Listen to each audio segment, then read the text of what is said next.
Hello दोस्तों, मैं गौतम कुमार एजी mentor में आपका स्वागत करता हूं। दोस्तों, इस वीडियो में हम लोग एडुटेरिया करंट अफेयर्स के अंतर्गत टॉपिक 5 और 6 की चर्चा करेंगे।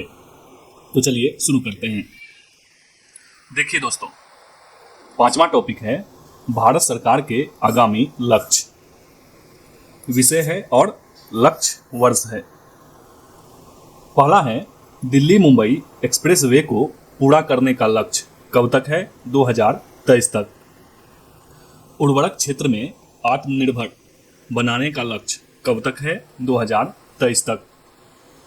ब्रॉडगेज रूट को 100% विद्युतीकरण करने का लक्ष्य कब तक है? 2023 तक। पूर्वोत्तर के सभी राज्यों की राजधानियों को रेल नेटवर्क से जोड़ना का लक्ष्य कब तक है? 2023 तक।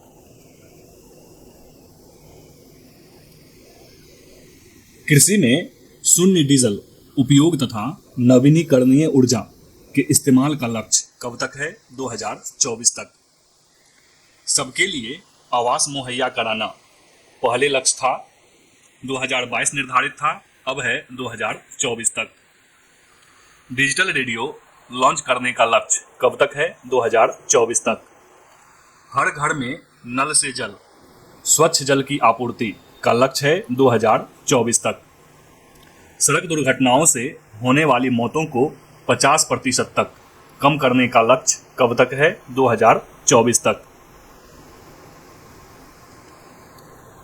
भारतीय अर्थव्यवस्था को $5 ट्रिलियन इकोनॉमी बनाने का लक्ष्य कब तक है? 2024-25 तक। सभी गांवों में ऑप्टिकल फाइबर बिछाने का लक्ष्य कब तक है? 2025 तक। भारत को टीबी मुक्त देश बनाने का लक्ष्य कब तक है? 2025 तक।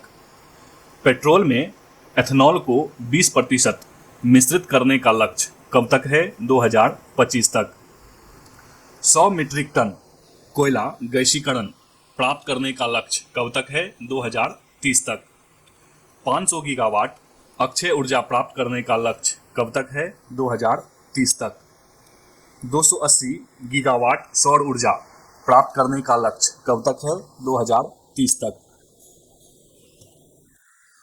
विश्व की तीसरी सबसे बड़ी अर्थव्यवस्था बनाने का लक्ष्य कब तक है? 2030 तक। सेवा क्षेत्र में $1 ट्रिलियन निर्यात का लक्ष्य कब तक है? 2030 तक। कुल कार्बन उत्सर्जन में 1 अरब टन की कमी 2030 तक। भारत से पूर्ण रूप से मलेरिया उन्मूलन का लक्ष्य 2030 तक। कुल वाहन में 30% इलेक्ट्रिक वाहन करने का लक्ष्य कब तक है? 2030 तक। HIV एड्स को खत्म करने का लक्ष्य कब तक है? 2030 तक। भारतीय रेलवे को नेट जीरो कार्बन एमिशन या ग्रीन रेलवे बनाने का लक्ष्य कब तक है? 2030 तक। हाइड्रोफ्लोरोकार्बन HFC के उपयोग को 80% तक कम करने का लक्ष्य कब तक है? 2047 तक। भारत को ऊर्जा स्वतंत्र बनाने का लक्ष्य कब तक है? 2047 तक। मुंबई शहर में शून्य कार्बन उत्सर्जन का लक्ष्य कब तक है? 2050 तक। भारत द्वारा नेट जीरो का लक्ष्य कब तक है? 2070 तक। अगला टॉपिक है वर्ष 2021-22 के दौरान शुरू किए गए नए दिवस। एक तरफ दिवस है, उसकी तिथि है और उससे संबंधित मुख्य बिंदु है। पहला है अंतर्राष्ट्रीय आर्गानिया दिवस। इसकी तिथि है 10 मई। संबंधित मुख्य बिंदु है आर्गन के पेड़ के महत्व को पहचानने के लिए संयुक्त राष्ट्र का पहला अंतर्राष्ट्रीय आर्गानिया दिवस 10 मई 2021 को मनाया गया तथा दूसरा अंतर्राष्ट्रीय दिवस 10 मई 2022 को मनाया। नेक्स्ट है समानता दिवस 14 अप्रैल। तमिलनाडु सरकार ने भीमराव अंबेडकर की जयंती को समानता दिवस के रूप में मनाने की घोषणा की है। नेक्स्ट दिवस है महाकवि दिवस। तिथि है इसका 11 सितंबर। मुख्य बिंदु है तमिलनाडु सरकार ने सुब्रमण्यम भारती की 2021 में 100वीं पुण्यतिथि के अवसर पर महाकवि दिवस मनाने की घोषणा की है। नेक्स्ट है सामाजिक न्याय दिवस। इसकी तिथि है 17 सितंबर। तमिलनाडु सरकार ने ईवी रामास्वामी की जयंती पर सामाजिक न्याय दिवस मनाने की घोषणा की है। अगला है समर्पण दिवस। इसकी तिथि है 11 फरवरी। पंडित दीनदयाल उपाध्याय की पुण्यतिथि के उपलक्ष्य में मनाया गया। नेक्स्ट है चाबहार दिवस। तिथि है 4 मार्च। विदेश मंत्रालय द्वारा 4 मार्च 2021 को नई दिल्ली में आयोजित की गई समुद्री भारत शिखर सम्मेलन 2021 के अवसर पर चाबहार दिवस मनाया गया। नेक्स्ट है राष्ट्रीय डॉल्फिन दिवस। तिथि है 5 अक्टूबर। 2022 के मार्च महीने में राष्ट्रीय वन्य जीव बोर्ड की अस्थायी समिति ने प्रतिवर्ष राष्ट्रीय डॉल्फिन दिवस मनाने की घोषणा की। इस दिवस के आयोजन का उद्देश्य डॉल्फिन की प्रजातियों के संरक्षण के लिए जागरूकता बढ़ाना है। नेक्स्ट है इस्लामोफोबिया दिवस। तिथि है 15 मार्च। संयुक्त राष्ट्र ने इस्लामोफोबिया का मुकाबला करने के लिए अंतर्राष्ट्रीय दिवस घोषित किया। नेक्स्ट है मैत्री दिवस। तिथि है 6 दिसंबर। भारत और बांग्लादेश ने 6 दिसंबर को फ्रेंडशिप डे के रूप में मनाने का फैसला लिया है। इसी दिन वर्ष 1971 को भारत ने बांग्लादेश को मान्यता दी थी। अगला है महामारी की तैयारी का अंतर्राष्ट्रीय दिवस। तिथि है 27 दिसंबर। संयुक्त राष्ट्र तथा विश्व स्वास्थ्य संगठन दोनों ने मिलकर 27 दिसंबर को महामारी की तैयारी का अंतर्राष्ट्रीय दिवस घोषित किया। नेक्स्ट है राष्ट्रीय स्टार्टअप दिवस। तिथि है 16 जनवरी।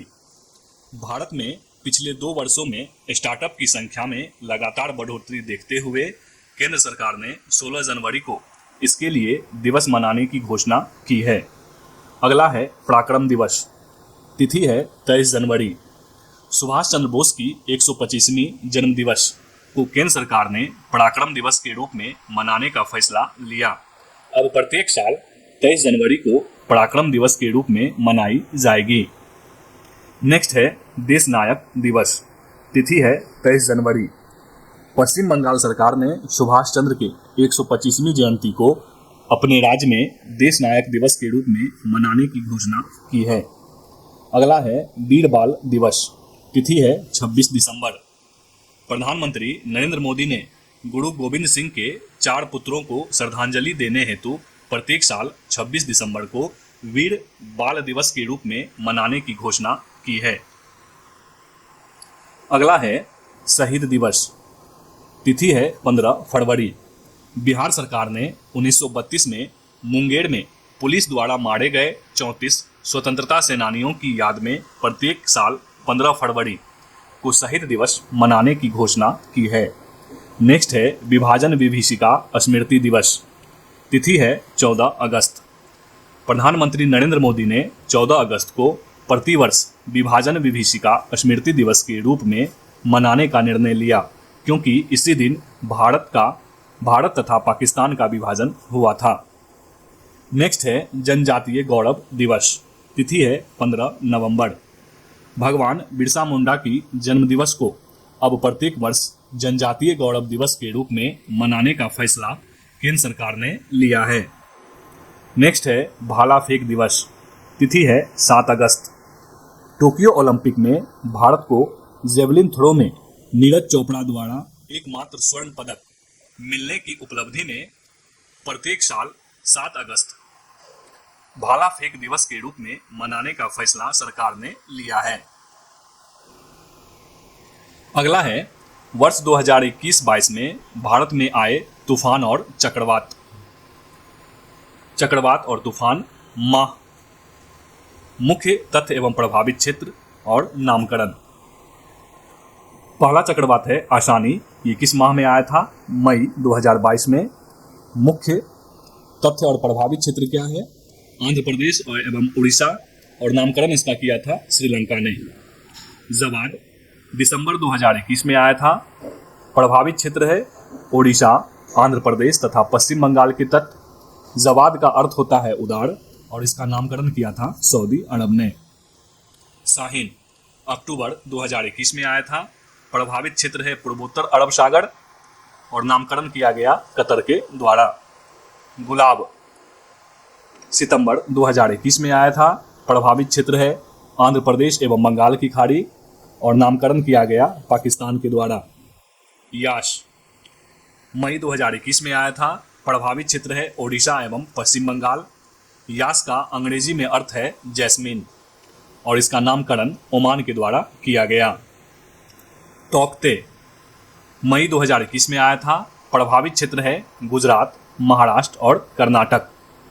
तोकते का अर्थ है गेको, एक अत्यधिक शोर करने वाली छिपकली और इसका नामकरण किया गया म्यांमार के द्वारा।